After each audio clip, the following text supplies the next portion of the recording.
Summertime in the South means some great food, and one of the staples for a lot of cookouts, fried chicken. James Beard award-winning chef Ashley Christensen is here with her spicy honey-glazed buttermilk fried chicken. Woo! I cannot wait. Ashley, welcome. Thanks for having me, Valanda. So, you have several restaurants, including Beasley's Chicken and Honey, which I love. Is this on the menu there? This is, yeah. Yay. This is, well, and we do it at different times as a feature. The staple there is going to be just chicken and honey, and we allow folks the opportunity to mix in different things like the Tabasco pepper sauce. Yeah, what makes Tabasco work so well with this style of chicken dish? Well, I think it's, people talk about hot sauces, and this is more than a hot sauce. You'll find a lot of different things in a hot sauce. This is a straightforward, all-natural pepper sauce. Three things, the peppers, salt, and vinegar. So I think it's just a really neat, just staple ingredient that brings out a lot of wonderful flavors in other foods. Where do we get started? Okay, so, I think one of the things that people find kind of restrictive about fried chicken is that it can be a little messy. Yeah. So we encourage people, who don't want to do it at home to come to the restaurant and eat it, which is really great.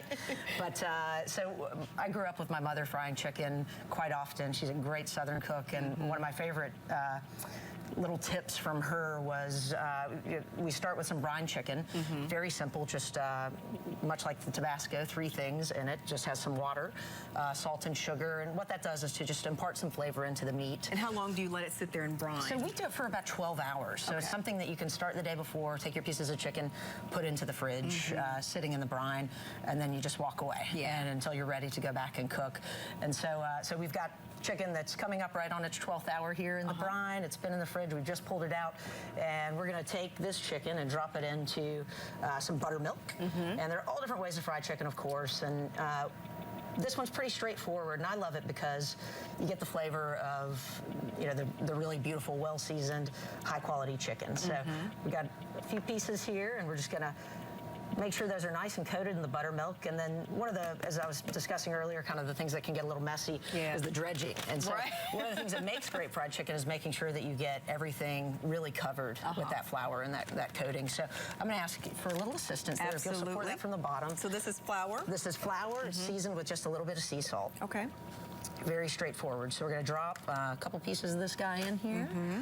And I'm going to drop them in there so they're not touching each other. And this is something just leftover, grocery bags from the grocery store work great. And then you're just going to bunch up that top, just nice and solid, and support it from the bottom, right down there. Get all my aggression out. It makes great fried chicken, and it's great for stress too. So can you still hear? This is too loud, Kim. Okay, great. So let's see what we got inside there. I love that part. Yeah. Ooh.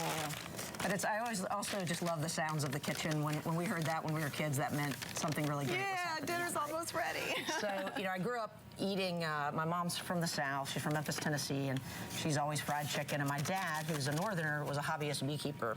And so it was just sort of this natural combination for us. Chicken and honey. Chicken and honey. And it's that salty, sweet combination, super flavorful. So this gives you an idea of what great coverage you get, and very little mess. Ultimately, so we're going into oil that's going to be about 325 degrees, and we're cooking until the outside's nice and brown. We're ideally cooking in a cast iron, rotating that chicken, and I think giving it a little exposure to air and oxygen really helps with that, crisping up the outside. So where does the honey come into? So this is the fun part. So this would be our chicken after we've pulled it out of the fryer and rested it so that it's still crispy on the outside, but nice and juicy without the juice coming out, sitting at the bone. So this is a little honey that we're heating up. And we're going to add in some of the Tabasco pepper sauce. Oh, okay. And this is the original recipe, which is about 145 years old. Wow, same recipe. Nice. Very little change. Really great stuff. And I mentioned my father. This was just such a staple ingredient for him when I was a kid, and he sort of gave me this understanding of Tabasco that it's not a condiment. It's something that's an ingredient. So, so it's really great to incorporate it in with other things and let it play a part and bring out kind of new notes and things like our local honey. Yeah, isn't that great? Isn't that amazing? That's incredible. So we're going to heat this up, get it nice and hot, and as soon as we have a nice simmer, we're going to take some cold butter. I say cold butter. Butter's always delicious, but cold butter even better in this particular application, because the cold butter helps us to emulsify all these flavors together. So you can see it's nice and fragrant. We've got that great simmer going on, and now I'm just going to stir this in. Okay. That thing heats up fast. Sure does, doesn't it? That was pretty amazing to watch. So we're stirring that in, just letting it melt, but keeping it moving. And again, with it being cold, that the creaminess from it being cold just helps to emulsify all those textures and flavors together, Gotcha. which is really great. Okay. So almost there. So once that is all together melted, you add the chicken. Yeah, so what we're going to do is today, and you can do this a number of ways. If you want to do something great like just chicken wings and to toss them in a bowl with this. Oh, and today is National Chicken Wing Day. Oh, wow. Did you know that? If I'd known that, I'd just brought chicken wings. Well, I realized it yesterday. And I thought there is a day How for appropriate. everything. So you can see this is really great. It's got that all those flavors and textures together. Beautiful. And then we're just going to drizzle right over the top. Oh, and we'll get that fully coated. And there's always some available on the side. If y'all could only right. smell this. There we go. Wow.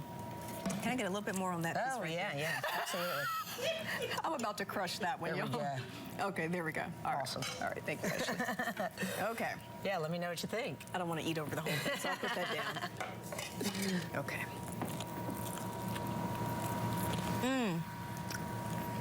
That was good. Awesome. That is really good.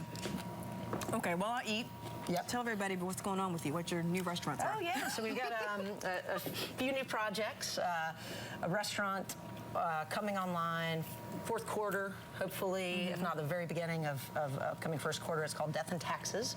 And it's, it's a pretty, everyone gets really hooked in that title, but it's in a historic building in downtown Raleigh that's been a funeral home and has also been a bank and has been just sort of abandoned for a long time. So a friend, James Goodnight Jr., has restored the building, done a brilliant job with it, and we're starting Death and Taxes on the first floor, which will be a wood-fired grill.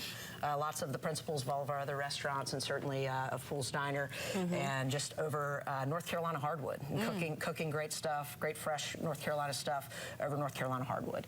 And then upstairs from that, we've got a really great event space that we're styling out to feel like a beautiful downtown apartment, so that people can just feel like they're borrowing a home.